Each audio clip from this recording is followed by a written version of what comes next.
आप जो भी ट्रेड ले रहे हो उसका। एंड देन इसके अलावा है कि एक सेल्फ एनालिसिस आपको मिलता है कि आप आपने कैसा परफॉर्म किया। एक बार सुभाशीष ने मुझे बोला कि तुम प्रॉफिटेबल हो, why don't you start this challenge.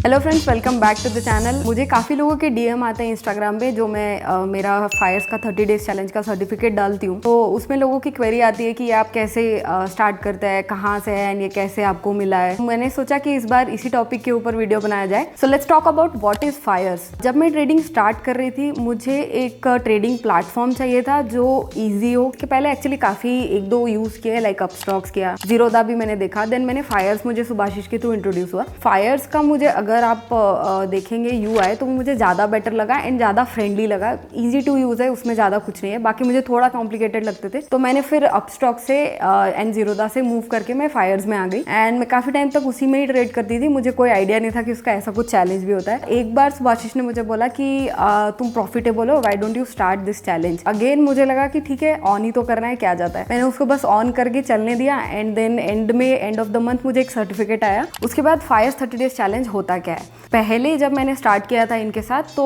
As such कुछ कंडीशन था नहीं। अगर आप and of the month profitable है तो आपका जो ब्रोकरेज आपने जनरेट किया है वो आपको एज इट इज रिफंड हो जाता था। एंड आपको लेवल्स के हिसाब से, मतलब आपने कंटिन्यूसली एक बार जीता है, 2 बार जीता है, 3 बार जीता है, डिपेंड्स, वहाँ पे डिफरेंट लेवल है, आप उनके वेबसाइट पे चेक कर सकते हैं।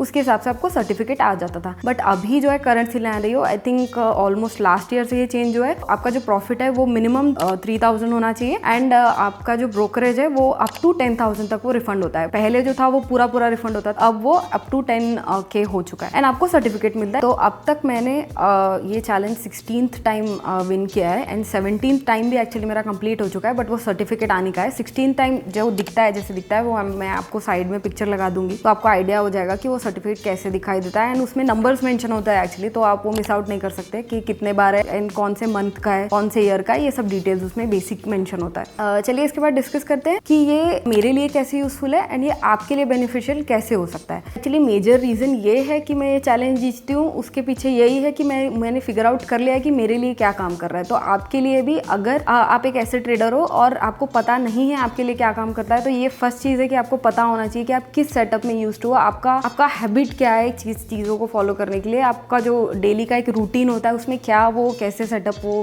बैठ पा रहा है। क्योंकि मेरा जो जनरली रूटीन होता है, मुझे और भी चीज़ें देखनी होती है, तो मेरे पास इतना टाइम होता नहीं है कि मैं ट्रेडिंग को ही फोकस देके कर पाऊँ। बट ये सेटअप जो मैं करंटली फॉलो कर रही हूँ, ये मेरे लिए बहुत बेटर हो गया है, क्योंकि मुझे ज़्यादा स्क्रीन ऑन टाइम रखना नहीं पड़ता है। मैं मंथ में एंड में प्रॉफिटेबल, मतलब मेरा जो मैं एक्सपेक्ट कर रही हूँ प्रॉफिट, उतने में मैं एंड अप होती हूँ। तो ये मेरे लिए एक बेनिफिशियल चीज़ है जो मैंने रियलाइज़ किया है। तो I think best thing is कि आप पता करो कि आपके लिए काम क्या करता है एंड उसको कंटिन्यूसली फॉलो करो विदाउट बीच में, जैसे अगर कोई मंथ लॉस हो गया, क्योंकि ज़रूरी नहीं है कि कोई सेटअप आप फॉलो कर रहे हो तो हर मंथ बस आपको प्रॉफिट ही होगा एंड कभी बीच में लॉस नहीं देखना पड़ेगा। ऐसा नहीं होता है। कभी कभी कुछ मंथ होते हैं जो आपको लॉस भी होता है, बट आपको जस्ट एक प्रोबेबिलिटी फाइंड करना है कि वो बेस्ट आपके लिए क्या काम कर रहा है। तो अगर आप ये सेटअप को ऑन रखते हैं एंड आप खुद को ट्रैक करते हैं फॉर अ मंथ या फिर मंथ और 2 और 3 सपोज, तो आपको end of the month realise हो जाएगा कि आपका जो प्रॉफिट का जो क्राइटेरिया है वो आप उससे आगे जा रहे हैं या पीछे जा रहे हैं, या फिर आप लॉस कर रहे हैं तो आप उस किस क्राइटेरिया में आ रहे हैं, आप उसको अफोर्ड कर पा रहे हैं या नहीं, या फिर आपको चेंज करने की ज़रूरत है।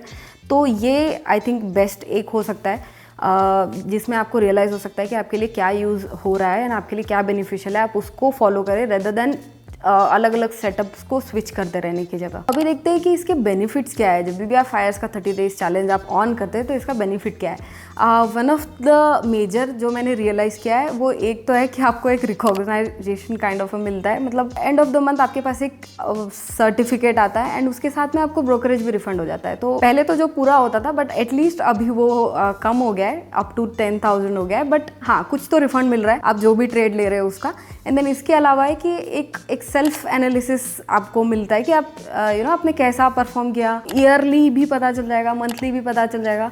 जैसे मेरा लास्ट ईयर पूरा ऑलमोस्ट 1 या 2 मंथ छोड़ के पूरा प्रॉफिट में था, तो उससे एंड में पता चलता है कि हाँ तुमने कैसे परफॉर्म किया था। वो मंथ ऑन मंथ बस कंटिन्यू होते जाता है। एंड ऑफ द ईयर में आपको रियलाइज होता है कि आपने अच्छा परफॉर्म किया है। One of the major benefit में अगर आपको बताऊं तो ये मेरे लिए भी और ये किसी के लिए भी जो भी किसी भी चैलेंज को फॉलो कर रहा है उसके लिए मैं ये बोलना चाहूंगी कि जब भी आप किसी चैलेंज को या किसी एक सिस्टमेटिक चीज़ को फॉलो करते हो, राइट? अगर वो मंथ में आप सपोज आप प्रॉफिटेबल जा रहे हो एंड आपने रियलाइज़ किया कि इस डेट में आपका सर्टिफिकेट क्लोज होने वाला है एंड आप बड़े लॉसेस ले रहे हो, तो आप उसको अगर कट डाउन कर सकते हो तो आप स्टिल प्रॉफिट में रहोगे। तो ये आई थिंक एक बहुत अच्छा चीज़ है, आप वहाँ पे कट डाउन कर दोगे आपके लॉसेस, इससे आप लॉसेस भी छोटा लोगे and and of the month आप प्रॉफिट में भी होगे। तो मुझे लगता है कि ये एक बहुत अच्छा चीज़ है जो मेरे साथ बहुत बार हुआ है। मैं अगर ट्रेड कर रही हूँ और मुझे दिख रहा है कि अगर मैं ये लॉस मेरे कैपेसिटी से ज़्यादा ले रही हूँ, जो बहुत बार हो जाता है ओवर ट्रेडिंग जिसको हम बोलते हैं, अगर वो हो रहा है तो फिर जनरली वो एक तो मैं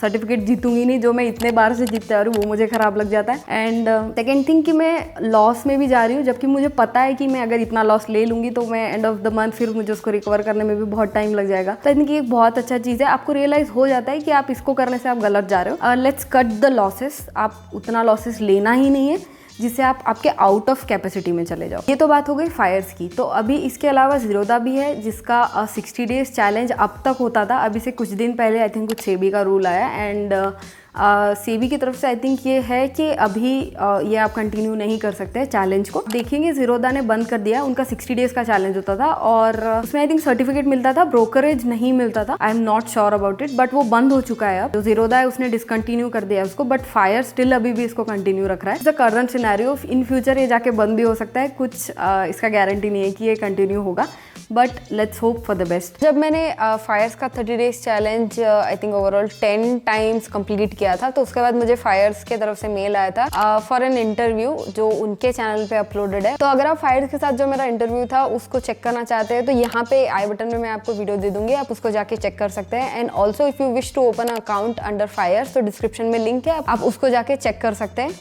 तो इस वीडियो को बनाने का रीज़न ही ये था कि ये मुझे कैसे मोटिवेट करता है और ये आप लोगों के लिए कैसे यूज़फुल हो सकता है, ये आप लोगों के साथ भी मैं शेयर कर पाऊँ। एंड आई होप ये वीडियो आपको अच्छा लग रहा होगा। अगर लग रहा है तो please subscribe the channel and I will see you in the next one. Thank you.